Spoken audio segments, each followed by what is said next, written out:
congratulations on winning the Thank Future you. of Work Award.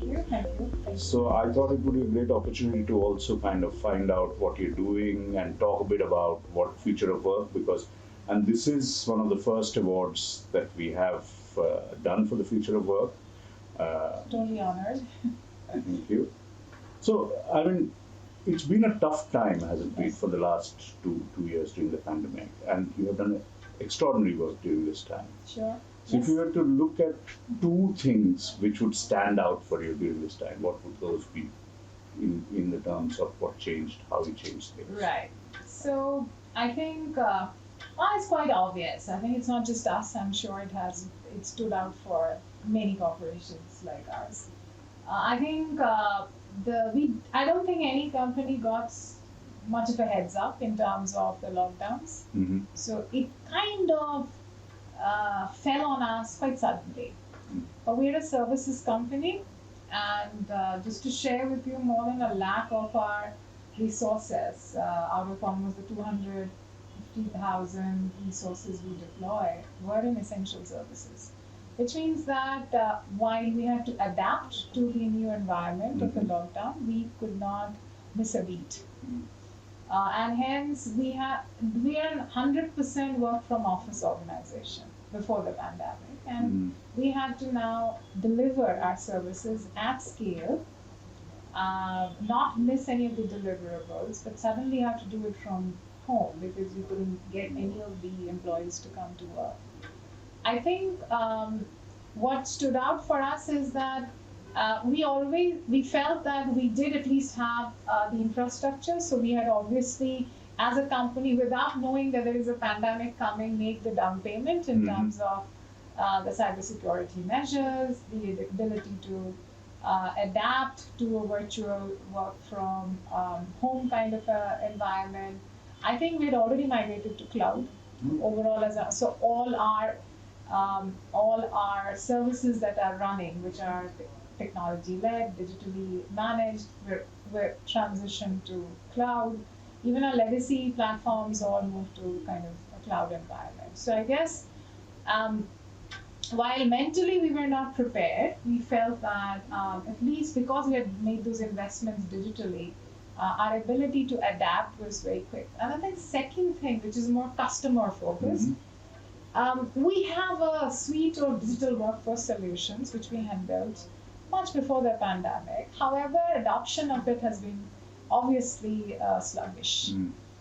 We saw that our onboarding platform, which were actually made keeping in mind that anyone who's got very little bandwidth, has the most modest version of a smartphone, should be able to complete entire onboarding, document upload seamlessly from anywhere in India. And given that we were not able to physically meet these candidates, I think suddenly our customers, our users found that this was just the thing that they were looking for. It was always around, by the way, just that it became suddenly a viable option. So again, we were hiring people even through the pandemic, especially for essential services, and 100% of the onboarding were happening digitally. So these are the two technology innovations that we had invested in, but really made a difference during the pandemic. Wonderful. I mean, yeah, technology, I just wonder if, for me, when I look back at the pandemic, one of the key things is that as a globe, we probably conducted the biggest experiment of future of work, which was forced upon us. And the future of work, which was no more the future. No more the future. And it just worked. For years, naysayers have been saying it's not going to work, you have to come to office. It doesn't work. We make it work when there is a gun on our head. So everyone who didn't want to adopt had to change, because we were left with no option. So in fact, the IET did a Future of Work conference in the October of 2019, which I was part of it. And we brought out a playbook on the future of work for India. And then a year down the line, in October 2020, we looked at what are the things that we predicted in that future of work playbook. 93% of them had already happened. So So now we have to reinvent future of work here on. Exactly. I'm going to come to that with you soon. But let's talk about the apprenticeship program. I know we're very impressed with what we saw in the apprenticeship program.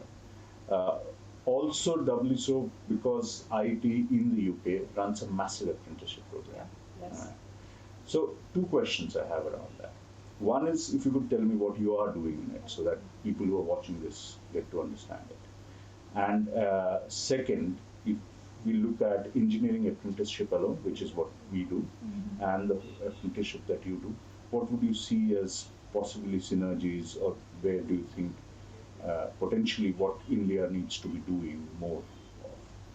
So I think I'm not going to repeat what's obvious. India is a highly underskilled economy, right? 58% of our graduates, when they come out of colleges, uh, find themselves in subsistent form of employment or underemployment. So they earn less than 6,500 rupees. Now, that's happening because of one finding. It's a National Occupation Code finding, which actually suggests that 90% of the jobs in India require skills and zero knowledge. However, 90% of the kids who are coming out of our colleges, they have knowledge but zero skills. So this constant problem that everyone in corporate India is cribbing about, that I'm not finding the right talent, I can't hire, or I just need experienced people. You know, these are essentially statements of the skill not being available, or I'm looking for a shortcut solution to mitigating the skill challenge. Now that can't really work in the long run. So some of the world's largest economy, for example, China has 20 million kids in apprenticeship program. There are about 10 million people in Germany in apprenticeship program. Australia probably will have about 4 million. I mean, we're talking in millions in some of these economies, which and almost represent 15% of their workforce. So in comparison to that, India, if I look at the 250,000 apprentices that India has had at any point of time, it doesn't, like, it's like in percentage, I can't even round it off to a single digit. So I think it is abysmal state. And the only way India can solve the skilling program is not more cooks in the kitchen, but we really need to have a different recipe. And that recipe, we believe, and the win-win or the winning proposition for everyone here involving all stakeholders is going to be having a massive explosion of apprenticeship, and more so what we believe is degree apprenticeship. You know, and degree apprenticeship is a program that Team Lease has brought into this world. It's not unique it's not only unique in the country, it's probably unique at the scale at which we are approaching worldwide. What we are saying is that the traditional education mechanism has limits on its ability to scale. And hence, if I can use digital technology, and Team Lease Skill University exists, and there are many other universities that we're closely working with, and with a new education policy, we can come out with curriculums which are in high growth segments where most of the future demand is going to come, and onboard kids right after their +2, after their undergrad program. They can opt for one of these digital degree apprenticeship course, and as soon as they sign up for it, we will open up an opportunity of being engaged in an apprenticeship program in any one of the organizations that we work with. We work with more than 3,000 corporates in India. They are all welcoming as long as we can give them a holistic solution which meets their future pipeline challenge. So the opportunity is huge. We've scratched only the surface. And so far 40% of our kids who are in apprenticeship program are already in a degree apprenticeship program. But our idea is to increase the number of apprentices, and our idea is to increase the 40% that currently exists to about 100% of the kids. That's how it should operate, and I think the uniqueness of it is that it essentially keeps the interest, the motivation, incentives of each of the stakeholders aligned. So we are very optimistic. We are betting our future on that business. No, I agree. I think it is the place to be. Also, I want to know whether you're thinking about mobility, because as the world becomes one, the objective of getting these apprenticeships to be accepted across the world and having the ability to move them around the world Right. is something that I hope you're building into the whole process. I personally feel that if this combination of putting them through, kids today go to college and all of us know, I mean, everyone bunks college. So three years they are going in pursuit of a degree, but they don't really attend classes. Here is a solution where they will learn, they will get to earn, and because it's a combination of learning and earning, obviously they end up with far enhanced skill set. Yeah. Which will make, in general, the youth of the country far more competitive. So India's productivity level is one of the lowest worldwide. Singapore, who's a neighbor close to us, ranks amongst the highest.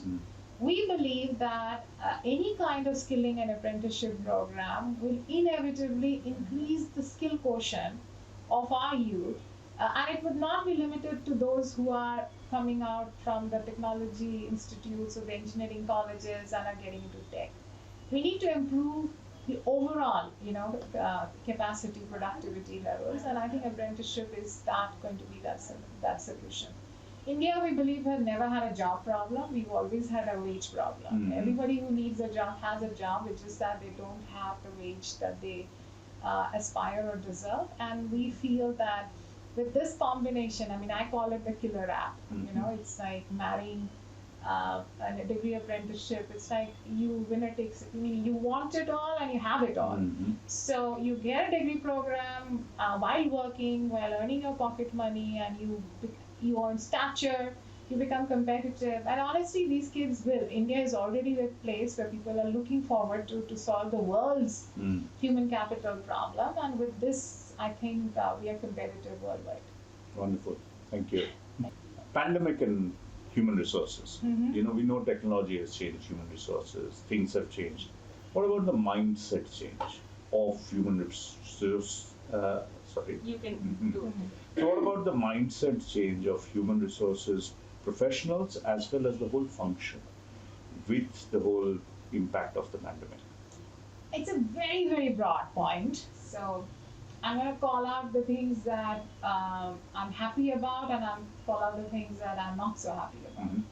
So what I'm not so happy about definitely is that women at large were worse off than men, and they were the ones who ended up making many of the compromise. Women labor workforce participation, however abysmal, has been higher in the rural sector, which is been mostly through informal work. And informal work pretty much are outbound in nature. Because of the pandemic, they disappeared, those opportunities. So women were far worse off than men. Secondly, even in households where both people were working, we saw that there were no support system. Kids have to be taken care of, kids are at home, school, and everything.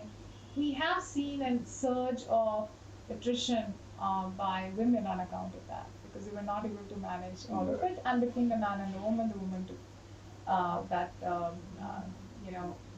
took the decision to kind of opt out. I think these definitely were aspects which were worrying. The worrying aspect was mental health, another thing, which everybody, initially there was this euphoria around, oh wow, we'll be working from home and that's so cool, so I will get flexibility and so on and so forth. But I think it has made employees far more distant, disengaged.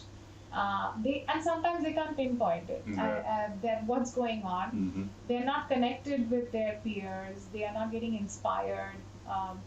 While we saw a lot of onboardings, we've also seen an increase in infant attrition, even at middle to senior level, because you're not connecting with anyone. You are missing the familiarity suddenly of being around people.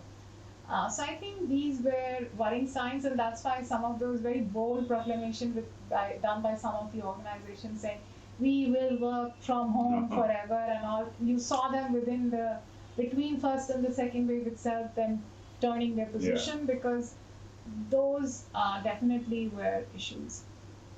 And when you do not have a certain order in your life, there is a reason why we wake up in the morning, we sleep at night, there is a reason that you brush your teeth at a certain time, you're coming to office at a certain time, and then you're able to whether we like it or not, in spite of long hours, there is a partition which happens Yeah. between home and work. That got blurred.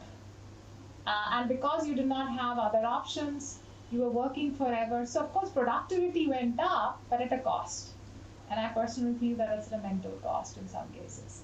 So, yes, we became, the good things, of course, has been that organizations who had extremely rigid mindset around the format of work, around the how workspaces should be, around the rules, how do you measure performance.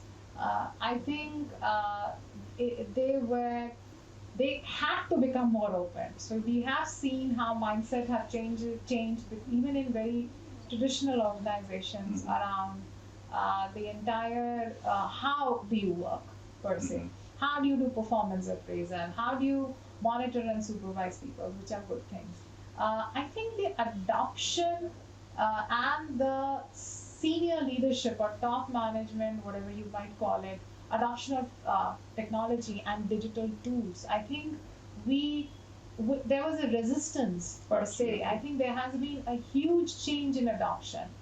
And I think somewhere that adoption change has permeated into our society as well. So we are seeing that certain segments, especially our parents, senior citizens, and so on and so forth, they saw that we saw even them now suddenly adopting. So I think there is the biggest upside of the pandemic has been the people's openness to the world of technology and the world of where the past notions and fixated beliefs, we were ready to challenge them. Yes, there was a gun on our head. However, we became more open just because there was. And I think one big upside is that the stuff in skills, education, which we thought will happen in 2030 got preponed to Absolutely. now. Absolutely. And which means that things which were probably priorities, but we gave ourselves the leeway that we can do it by 2030. And I think sometimes even in our personal lives became apparent now Right. that we have to do. And lastly, the importance of wellness. I don't know why we do need a pandemic to tell us that how it's important to be physically, mentally fit. Some people I know who still not gotten it, but I think no government, no pills, no vaccines will save us. This is just the beginning of how the world will fight its wars. We will see more such biowars. It's given a clue to those who so far I've not been planning, but now people have a clue. So the best bet I personally feel is that focus on your own wellness, focus on your own skill development and learning. These are your best investment plans into the future, not even the financial ones. These are your best defense. So I'm hoping that people have realized, and I believe that some people have realized it. I think a large number of people have realized that there is. So I just wrote an article on which few of these things I've reflected on, and which one of the things is wellness, as to how people have suddenly changed the whole, and how that's impacting the global industry around. So there is wellness, there is food, there is the fact that people are moving away from eating outside to doing more healthy food, and all that impact on supply chain. So a lot of things are changing. So for future of work, what we thought 2 years back has already happened. Yeah. So what's next for future of work? So I think we have to learn how to make sense out of decentralized structure. I think that's a very important thing. The notions of offices, premises, certain cities, I think you will see uncoupling away from all of that. So I think one of the things will be the importance of a physical premise. The way structures, the way our offices look will definitely change. There will be more collaboration hubs than there being these the typical cabins, workstations kind of structures. I also feel that somewhere people will start embracing. You don't have to be where all the action is. Like you don't have to be in Bangalore. You don't have to be in Delhi. you can, because the digital and technology revolution is such that I can run an operation sitting out of, let's say, Bhubaneswar. I can run an operation from Belgaum. I can run an operation from Durgapur, for all you know. So it's not anymore. Which means that I can actually take jobs to people. I can also, it will improve attrition. It will definitely have upsides in terms of how competitive you become in terms of running an organization. Cost will definitely get optimized. So I think definitely an enterprise is one. The kind of tools that we do, I think you will see more adoption. Right now we are limited, even if there is a adoption of technology, it's more in terms of tracking, maybe a little bit of supervision. In future, you will see adoption of tools around collaborations, around productivity enhancement, around engagement. So I think the resource deployment will undergo change. Third, I think I do feel over a period of time, training per se will become like it's like you go for half an hour runs every day. Training, upskilling will become an agenda like that. An organization shall prioritize self-learning much more than they ever did in the past. And they might align incentives around self-learning because that's one way of keeping them relevant, and another way they are also prepared for any future exigency. But the most important thing is that organizations should adopt smart staffing solutions. You will see that they will move away from the traditional large permanent employee base, and then there are some outside auxiliary outsourcing happening, whether it's manpower outsourcing, process outsourcing. That is undergoing change. That will undergo change. If you want to remain business relevant, you don't have an option, and hence they will have this concept of having a very tiny, small dot of permanent employees. There will be a layer of direct contracts, third-party contracts with the likes of TeamLease. There will be apprenticeship like the way we do for some of our degree apprenticeship customers. There will be freelancers and gig workers. So there will be these 5-6 layers which will build organizations, and not just one core, because that's how you will remain resilient, responsive to any accident that might happen. Anything fixed will go away. So fixed premises, fixed working hours, fixed staffing models, employment models, policies definitely will be done away with, because that's just too risky. Yeah, absolutely.